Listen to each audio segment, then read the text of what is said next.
Violent storms passed through Lesser Poland on Saturday.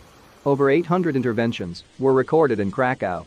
Strong gusts of wind tore up trees, damaged roofs and cars. On Saturday, violent storms passed through Poland.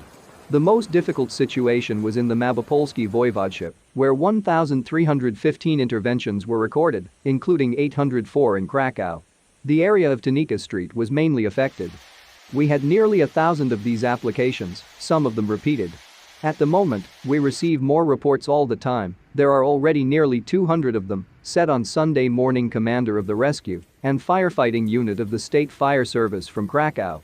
This storm that passed through Krakow on Saturday was relatively short, but very intense. It affected the city unevenly. We have far more of these interventions in the south of Krakow. Such an epicenter of storms, Ed.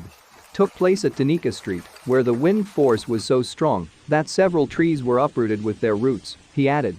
As he reported, the work of firefighters lasted all night.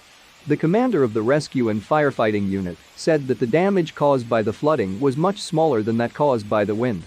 Torn off roofs, damaged cars and building facades, broken branches, and even whole trees uprooted. These are the results of a bad weather over Krakow.